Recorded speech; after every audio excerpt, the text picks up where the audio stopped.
Hi, I'm Gina Miller, founder of MoneyShe, a platform built by a woman for women. And my name's Tim Campbell, and I'm thrilled to be partnering with Gina, making sure that we can empower women to have the financial futures that they deserve.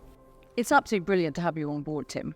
I launched MoneyShe in 2019 because after 23 years in the industry, I'd had enough of investment managers who were talking about it in a way that really excludes women. It's a male-dominated industry still. It uses convoluted language and terms that really create a power dynamic that's really uneven and creates barriers.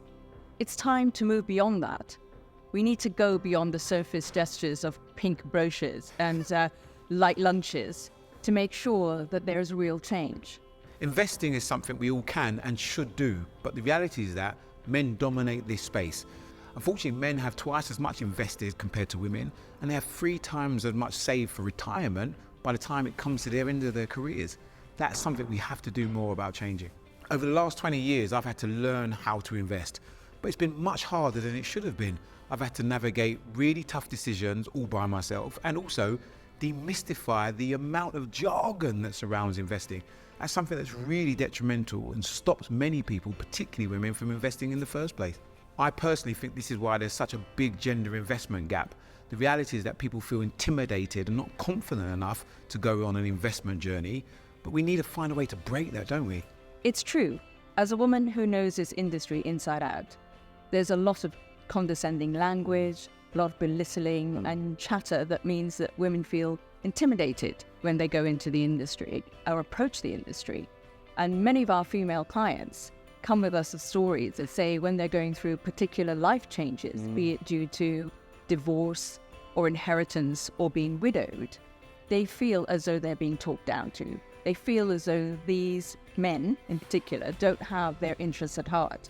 And for them, that puts them off wanting to become more active investors and becoming much more confident about investing. And it shouldn't be that way.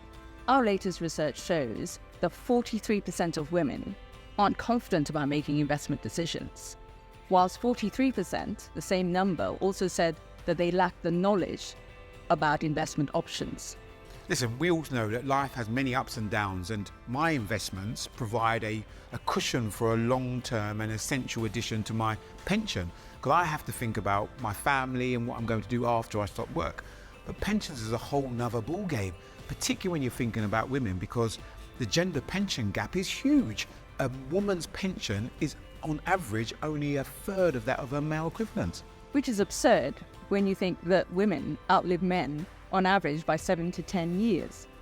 And add to that the gender pay gap, and it's really difficult for women to pay into their pensions and to save properly for their futures.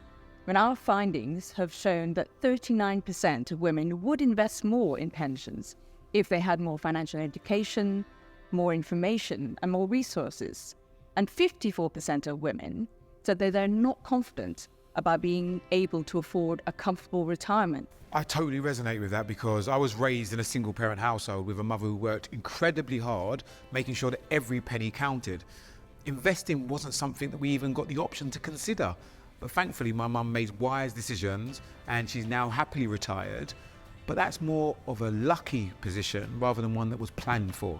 For me, I want everybody to be able to prepare for rainy days. And that's, I think, at the heart of what MoneyShe is about.